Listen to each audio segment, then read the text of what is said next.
જી નમસ્કાર, હું TR Jadav TR એજ્યુકેશનમાં ફરીથી એક નવા વિડીયોમાં તમારું સ્વાગત છે. મિત્રો, જીએસઆરટીસી દ્વારા હેલ્પરની જે ભરતી જાહેર થઈ છે, આ હેલ્પરની ભરતીની તૈયારી માટે અમારી ચેનલમાં ફ્રી વિડીયો લેક્ચર સિરીઝ શરૂ કરવામાં આવી છે. અમારી ચેનલ સાથે તમે જોડાયેલા રહો. અમારી ચેનલમાં હેલ્પરના સિલેબસ પ્રમાણે તમામ વિડીયો લેક્ચર અપલોડ કરવામાં આવે છે, જેમાં ટેકનિકલ અને નોન ટેકનિકલ બંને પ્રકારના વિડીયો ડેલી બેઝ પર અપલોડ કરવામાં આવે છે, જેથી આવનારી જે હેલ્પરની પરીક્ષામાં તમને ખૂબ જ ઉપયોગી સાબિત થશે. તો મિત્રો, પ્લેલિસ્ટમાં જઈ અને તમે તમામ વિડીયો જોઈ શકશો. 80+ વિડીયો છે જે આવનારી એક્ઝામમાં ખૂબ જ ઉપયોગી સાબિત થશે. ચાલો મિત્રો, આ વિડીયોમાં આપણે વાત કરીશું જે હેલ્પરમાં આવનારી જે એક્ઝામમાં મોસ્ટ આઈએમપી પ્રશ્નો છે, તો તેના વિશે ચર્ચા કરીશું. ડ્રિલિંગ જીગ્સ કયા ઓપરેશન માટે વપરાય છે? ફક્ત ડ્રિલિંગ ઓપરેશન માટે, ડ્રિલિંગ દરમિયાન જોબ પકડવા માટે, ડ્રિલિંગ રીમિંગ ટેપિંગ ઓપરેશન માટે. તો ડ્રિલિંગ જીગ્સ જે ડ્રિલિંગ રીમિંગ ટેપિંગ ઓપરેશન માટે વપરાય છે. એના પછી વાત કરીશું જીઆઈ પાઇપ કયા સ્ટાન્ડર્ડ લંબાઈમાં ઉપલબ્ધ છે? 5 મીટર, 18 ફૂટ અથવા તો 16 ફૂટ, 6 મીટર. તો મિત્રો, જે જીઆઈ પાઇપ છે એ 6 મીટરની અંદર મળે છે સ્ટાન્ડર્ડ. એના પછી વાત કરીશું ટેપ શેની બનેલી હોય છે? Mild steel, stainless steel, low carbon steel, high carbon steel. તો ટેપ એ હાઈ કાર્બન સ્ટીલમાંથી બનેલી છે. ટેપનો ઉપયોગ શું છે? તો ઇન્ટરનલ આંટા પાડવા માટે, ડાયનો ઉપયોગ એક્સટર્નલ આંટા પાડવા માટે. એના પછી વાત કરીશું નીચેનામાંથી કયો શેપરનો ભાગ નથી? ક્લેપર બોક્સ, રેમ, ટૂલ હેડ, ક્રોસ સ્લાઇડ. તો ક્રોસ સ્લાઇડ એ શેપરનો ભાગ નથી, ક્રોસ સ્લાઇડ. એના પછી વાત કરીશું લેથ મશીનમાં ચિપ્સ કઈ રીતે સાફ કરવામાં આવે છે? હાથ, બ્રશ વડે, વેસ્ટ કાપડ વડે, કાપડના ટુકડા વડે. તો લેથ મશીનમાં ચિપ્સ છે બ્રશ વડે સાફ કરવામાં આવે છે. એના પછી વાત કરીશું અંડર કટિંગ માટે ખાલી જગ્યા વપરાય છે હાઈ સ્પીડ અને હાઈ ફીડ, હાઈ સ્પીડ અને લો ફીડ, લો સ્પીડ અને લો ફીડ, લો સ્પીડ અને હાઈ ફીડ. તો અંડર કટિંગ માટે લો સ્પીડ અને લો ફીડ વપરાય છે. એના પછી વાત કરીશું વર્નિયર બેવેલ પ્રોટેક્ટરના કયા ભાગ પર ડિગ્રી વડે કાપા અંકિત કરવામાં આવે છે? Stock, dial, disc, blade. તો સ્ટોકમાં નહીં આવે, ડિસ્કમાં નહીં આવે, બ્લેડમાં નહીં આવે, તો ડાયલ પર કાપા અંકિત કરવામાં આવે છે. કુલિંગ પ્રક્રિયામાં રૂકાવટ આવવાથી અંતિમ પ્રભાવ શું થાય છે? ટૂલની લાઈફ ઓછી થશે, ટૂલના ઘસારાનો દર વધશે, ટૂલનું તાપમાન ઘટશે, રેક ફેસ પર ઘર્ષણ વધશે. તો કુલિંગ પ્રક્રિયામાં રૂકાવટ આવવાથી ટૂલની લાઈફ ઓછી થશે. એના પછી વાત કરીશું વર્નિયર હાઇટ ગેજનું લિસ્ટ કાઉન્ટ મેટ્રિક સિસ્ટમમાં કેટલું હોય છે? વર્નિયર હાઇટ ગેજનું લિસ્ટ કાઉન્ટ મેટ્રિક સિસ્ટમમાં કેટલું હોય છે? 0.05 mm, 0.1 mm, 0.02 mm, 0.001 mm. તો તેનો સાચો જવાબ છે 0.02 mm. મોસ્ટ આઈએમપી પ્રશ્ન છે મિત્રો, તમારી આવનારી હેલ્પરની પરીક્ષામાં પૂછાઈ શકે એવો પ્રશ્ન છે. યુનિવર્સલ મિલિંગ એટેચમેન્ટ શેના વડે ચાલે છે? Work table, vertical feed, machine spindle, feed gear box. તો universal milling attachment machine spindle વડે ચાલે છે. એના પછી વાત કરીશું રોટરી ટેબલમાં કઈ ફીડ આપવામાં આવે છે? Hand feed, power feed, hand અને પાવર ફીડ, ઓટોમેટિક ફીડ. તો રોટરી ટેબલમાં હેન્ડ અને પાવર ફીડ આપવામાં આવે છે. એના પછી વાત કરીશું ગ્રાઇન્ડિંગ વ્હીલને શાર્પનિંગ કરવાના ઓપરેશનને શું કહેવામાં આવે છે? જે શાર્પનિંગ કરવામાં આવે છે, તો એ જે ઓપરેશન છે તેને શું કહેવામાં આવે છે? ટ્રુઈંગ, અનિલિંગ, ડ્રેસિંગ, બેલેન્સિંગ. તો ગ્રાઇન્ડિંગ વ્હીલને જે શાર્પનિંગ જે કરવામાં આવે છે તે ઓપરેશનને ડ્રેસિંગ તરીકે ઓળખવામાં આવે છે. એના પછી વાત કરીશું પ્રિસિઝન ગ્રાઇન્ડર્સ નીચેનામાંથી કઈ ક્લોઝ ટોલરન્સ બનાવી રાખવા માટે વપરાય છે? 0.020 mm, 0.002 mm, 0.010 mm, 0.001 mm. તો પ્રિસિઝન ગ્રાઇન્ડર્સ નીચેનામાંથી કઈ ક્લોઝ ટોલરન્સ બનાવી રાખવા માટે વપરાય છે? તો 0.002 mm. સીએનસીનું પૂરું નામ? તો સીએનસી તો એનું પૂરું નામ છે કમ્પ્યુટર ન્યુમેરિકલ કંટ્રોલ. એના પછી વાત કરીશું સીએનસી મશીનમાં M05 કોડ શાના માટે વપરાય છે? Spindle start, spindle stop, tool change, program end. તો સીએનસી મશીનમાં M05 કોડ સ્પિન્ડલ સ્ટોપ માટે વપરાય છે.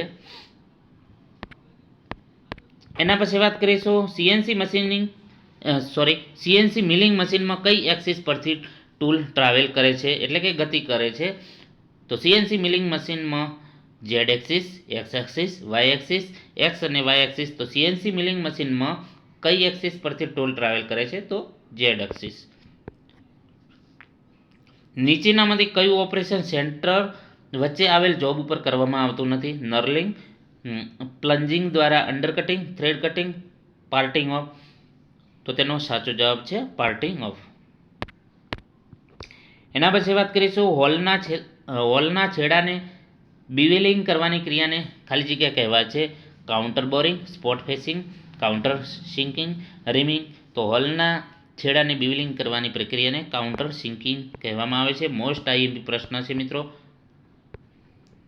એના પછી મશીનિંગ દરમિયાન 1 મિનિટના સમયમાં ટૂલની કટિંગ એજ મટીરિયલમાં જે અંતર પસાર કરે છે તેને શું કહેવામાં આવે છે? તો મશીનિંગ દરમિયાન 1 મિનિટના સમયમાં ટૂલની કટિંગ એજ મટીરિયલમાં જે અંતર પસાર કરે છે તેને cutting speed, feed, machine speed, RPM. તો તેનો સાચો જવાબ છે કટિંગ સ્પીડ. મિત્રો આરપીએમનું પૂરું નામ જણાવજો કોમેન્ટ બોક્સમાં, જે આવનારી હેલ્પરની પરીક્ષામાં પૂછી શકે.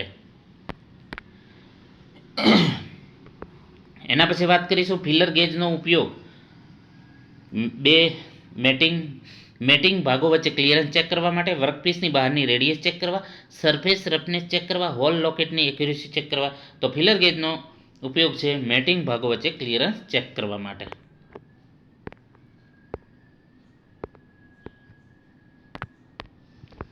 એના પછી વાત કરીશું મેજરિંગ ઇન્સ્ટ્રુમેન્ટને લીધે મેજરિંગ એરર જણાય છે તે random error, observation error, systematic error કે કોન્ટેક્ટ એરર.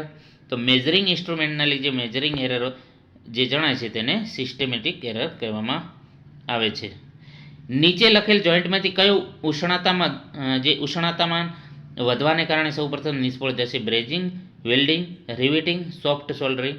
તો ઉષ્ણતામાન એટલે કે તાપમાન વધવાના કારણે કયો જોઈન્ટ નિષ્ફળ જશે? તો સોફ્ટ સોલ્ડરિંગ. વેલ્ડિંગ નહીં જાય, એ તો પરમેનન્ટ છે. બ્રેજિંગ પણ જલ્દી નહીં જાય. રિવેટ તો ફિક્સ છે, એ નહીં પણ જાય, એટલે સોફ્ટ સોલ્ડરિંગ. એના પછી વાત કરીશું નીચેનામાંથી કયો ગુણ એબ્રેશન રેઝિસ્ટન્સ એટલે કે ઘર્ષણ પ્રતિકારક આપે છે? Hardness, toughness, ductility, malleability. તો તેનો સાચો જવાબ છે હાર્ડનેસ. મોસ્ટ આઈએમપી પ્રશ્ન છે મિત્રો, મોસ્ટ આઈએમપી પ્રશ્ન છે. એના પછી ગ્રાઇન્ડિંગ વ્હીલની ક્રેક ચેક કરવા માટે ખાલી જગ્યા અપનાવવામાં આવે છે? X-ray test no, ringing test yes, soft water test નહીં, હાર્ડનેસ ટેસ્ટ નહીં. તો સાચો જવાબ છે રિંગિંગ ટેસ્ટ, જેમાં તેના રણકાર પરથી નક્કી થયા છે. જો અવાજ જે ધાતુ પ્રકારનો હોય તો કે બરાબર છે, જેમાં ક્રેક નથી, અને જો બોદું અવાજ આવે તો એ ક્રેક છે, એ ખ્યાલ એના પરથી આવે રિંગિંગ ટેસ્ટ દ્વારા. એના પછી નીચેનામાંથી કયો ધાતુનો રાસાયણિક ગુણધર્મ છે અથવા તો ગુણ છે? ક્ષારણ, સુવાહકતા, બરડતા, ટફનેસ. તો તેનો સાચો જવાબ છે ક્ષારણ, કાઠ. ક્ષારણ એટલે કે કાઠ, જેના લીધે આખો જે ધાતુ છે એ કોહવાઈ જાય અથવા તો સડી જાય. એના પછી વાત કરીશું એક કરતાં વધારે જગ્યાએથી શરૂ થતા થ્રેડ ઓળખાય છે? નકલ thread, left hand thread, multi start thread, square thread. તો એક કરતાં વધારે જગ્યાએથી શરૂ થતા થ્રેડને મલ્ટી સ્ટાર્ટ થ્રેડ તરીકે ઓળખવામાં આવે છે. મોસ્ટ આઈએમપી પ્રશ્ન છે. એચનો ઉપયોગ શું છે? Clearance fit, transition fit, shaft basis system, hole basis system. તો એચનો ઉપયોગ છે હોલ બેઝિસ સિસ્ટમ. આઈબોલ કયા પ્રકારના જોઈન્ટમાં વપરાય છે? નકલ જોઈન્ટ નહીં, કોલર જોઈન્ટ નહીં, સ્ક્રૂ જોઈન્ટ નહીં. તો મિત્રો આ પ્રશ્ન જે છે એમાં સાચો જવાબ આપેલો નથી. તો આઈબોલ જે છે કયા જોઈન્ટમાં વપરાય છે? તો એ આઈબોલ છે એ સોકેટ જોઈન્ટ આવે એમાં, જે સાચો જવાબ આપેલો નથી, સોકેટ જોઈન્ટ આવશે. એના પછી રોટોમીટરનું ઓપરેશન શેના પર આધાર રાખે છે? ટર્બાઇનના રોટેશન પર, નોઝલના પ્રેશર ડ્રોપ પર, વેરિયેબલ એરિયા ફ્લો પર, સ્થિત પોઈન્ટના પ્રેશર પર. તો રોટામીટરનું જે ઓપરેશન છે વેરિયેબલ એરિયા ફ્લો પર આધાર રાખે છે.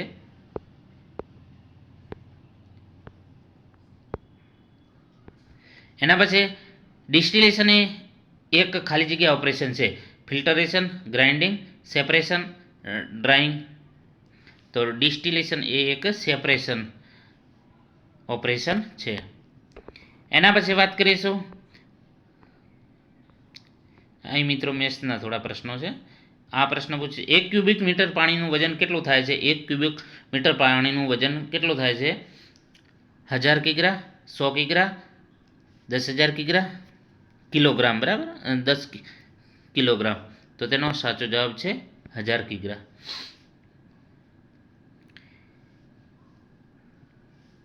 HSS ટૂલમાં કાર્બનની ટકાવારી કેટલી હોય છે?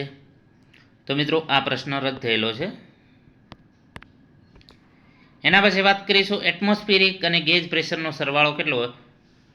Normal pressure, natural pressure, total pressure, absolute pressure. તો એટમોસ્ફિયરિક અને ગેજ પ્રેશરનો સરવાળો જે એબ્સોલ્યુટ પ્રેશર તરીકે ઓળખવામાં આવે છે. એના પછી માઇક્રોમીટર કયા સિદ્ધાંત ઉપર કાર્ય કરે છે? નટ અને બોલ્ટ પર. મોસ્ટ આઈએમપી પ્રશ્ન છે મિત્રો, વારે વારે પૂછાય છે પરીક્ષામાં. એક ફિલર ગેજવાળો અને એક માઇક્રોમીટર કયા સિદ્ધાંત પર કાર્ય કરે છે? 50 mm સાઇડવાળી એક ઘન કુલન્ટ ટેન્કની ટોટલ કેપેસિટી લીટરમાં કેટલી થાય? તો 500 mm છે. 500 mm સાઇડવાળી એક ઘન કુલન્ટ ટેન્કની ટોટલ કેપેસિટી. તો તેનો સાચો જવાબ છે 125 લીટર.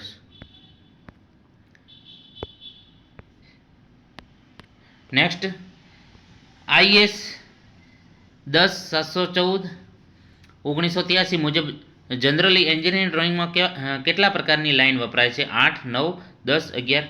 તો તેનો સાચો જવાબ છે 10 પ્રકારની. નેક્સ્ટ, ખૂણો બતાવેલો છે તો ખૂણાનું નામ શું છે? લઘુકોણ, કોટિકોણ, સરળ કોણ, વિપરીત કોણ. તો તેનો સાચો જવાબ છે સ્ટ્રેટ એંગલ છે, જેને સરળ કોણ ગુજરાતીમાં કહેવામાં આવે છે.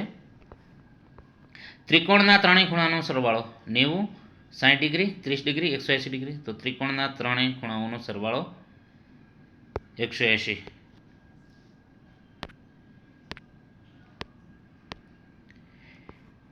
એના પછી વાત કરીશું સ્ટાન્ડર્ડ મુજબ કયું માપ લેખન સાચું છે?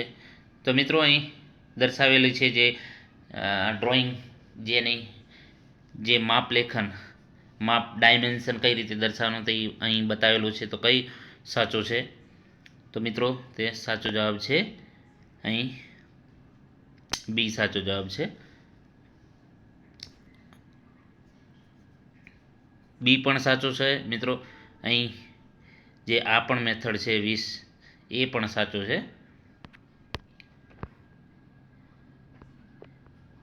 એના પછી વાત કરીશું એક્સ ભાગને કયા નામથી ઓળખવામાં આવે છે? તો વર્તુળ ભાગથી, વર્તુળખંડ. વર્કપીસની સપાટી ઉપર ગોળાઈમાં ક્રમશ ગોળ ડ્રીલ કરવા માટે કયા જીગનો ઉપયોગ થાય છે? Indexing jig, box jig, channel jig, solid jig. તો વર્કપીસની સપાટી ઉપર ગોળાઈમાં ક્રમશ ગોળ ડ્રીલ કરવા માટે ઇન્ડેક્સિંગ જીગનો વપરાય છે. મોસ્ટ આઈએમપી પ્રશ્ન છે મિત્રો. એના પછી વાત કરીશું સિલિન્ડ્રિકલ અથવા તો પાર્ટ સિલિન્ડ્રિકલ ફીચર્સવાળા વર્કપીસને લોકેટ કરવા કયા લોકેટરનો ઉપયોગ થાય છે? બુશ લોકેટર, સોલિડ લોકેટર, વી લોકેટર કે બોક્સ લોકેટર. તો સિલિન્ડ્રિકલ અથવા તો પાર્ટ સિલિન્ડ્રિકલ ફીચર્સ વર્કપીસને લોકેટ કરવા માટે વી લોકેટરનો ઉપયોગ થાય છે. પેટર્નની બહારની સપાટી પર આપવામાં આવતો ડ્રાફ્ટ એલાઉન્સ કેટલો હોય છે?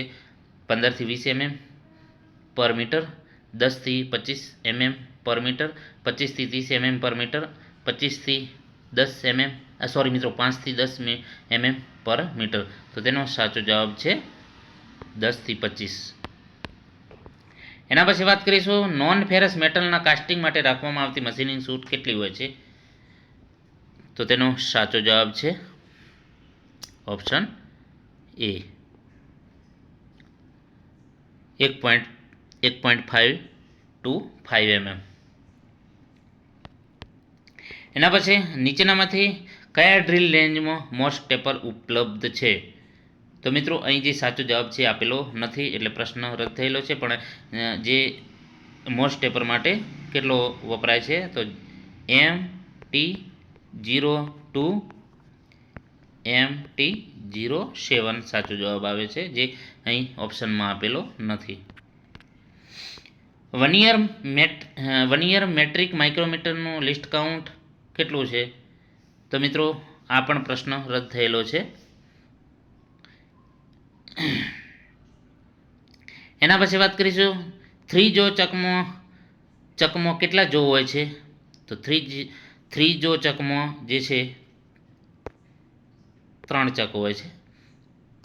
સાઇન બાર શેના માટે વપરાવવામાં આવે છે? ડ્રિલિંગ જોબના લેવલિંગ માટે, ટેપર જોબના એંગલ માપવા, હોલના ડાયામીટર માપવા, થ્રેડની પ્રોફાઇલ ચેક કરવા.